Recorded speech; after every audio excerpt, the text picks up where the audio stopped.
अस्सलाम वालेकुम, बिस्मिल्लाहिर्रहमानिर्रहीम।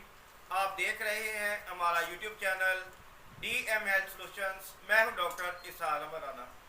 टॉपिक बड़ा है मैं आज का उन लोगों के लिए जिनको मसाइल हैं, ख़ास तौर पर बांझपन के, जिनके यहाँ औलाद नहीं होती, और उनकी जो रीज़न आती है वो ये आती है कि लो स्पर्म काउंट है।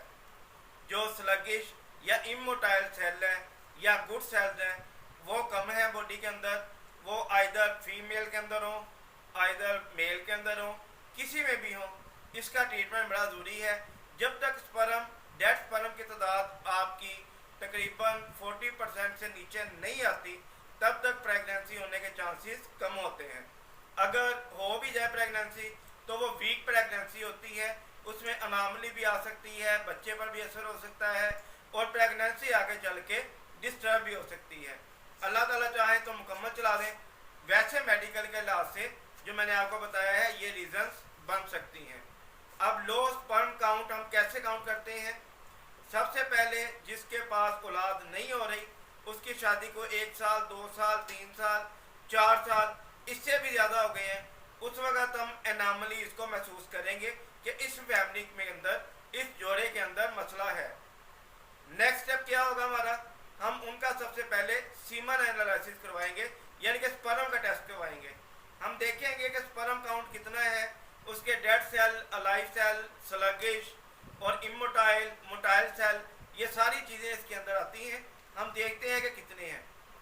अगर डेड सेल जो है वो ज़्यादा हो, इमोटाइल सेल्स की या स्लगिश सेल की मिकदार कम हो तो प्रेगनेंसी के चांसेस भी कम हो जाते हैं।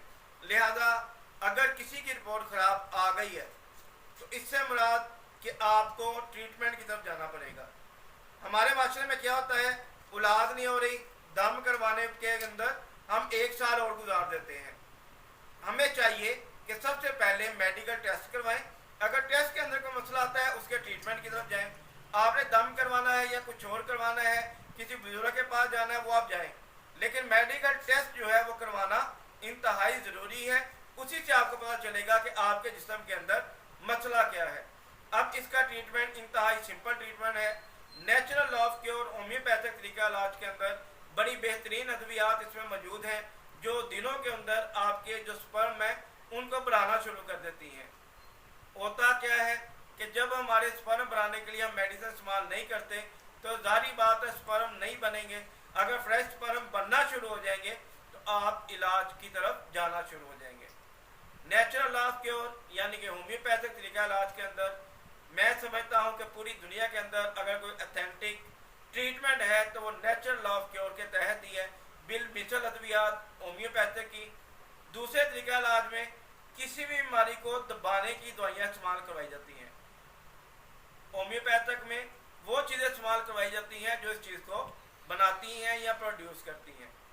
अब होगा क्या कि सेलेनियम एक मेडिसिन है होम्योपैथिक के अंदर, बड़ी बेहतरीन मेडिसिन है, इसके रिजल्ट बड़े बेहतरीन हैं। एग्नस कास्टस है, इसके बाद एसरफास है, डामियाना है। ये वो अद्वियात है जो सेक्सुअल डिसऑर्डर्स में और स्पर्म की कमी में और अज़दवाजी ताल्लुकात की बेहतरी के अंदर दवाइयाँ इस्तेमाल करवाई जाती हैं। तो ये मेडिसिन आप 30 ताकत में इस्तेमाल करके अपने आप को रिकवर कर सकते हैं, स्पर्म की अफजाइश कर सकते हैं और अल्लाह ताला आपको औलाद देने के मौके भी फराहम करेगा। तो ये हमारा एक छोटा सा टॉपिक था स्पर्म की नशोनुमा के हवाले से। इसको ज़्यादा से ज़्यादा शेयर करें उन लोगों के साथ भी जिनकी औलाद नहीं हो रही और वो बेचारे परेशान हैं, उनको भी वीडियो शेयर करें। हमारे चैनल को भी सब्सक्राइब करें ताकि मज़ीद इंफॉर्मेटिव जो वीडियोस हैं उनके नोटिफिकेशन आपको मौसूल हो सकें। कोई भी आपका सवाल हो आप कमेंट बॉक्स में भी कर सकते हैं। स्क्रीन पर दिए गए नंबर पर आप मुझे कॉल करें, व्हाट्सएप करें।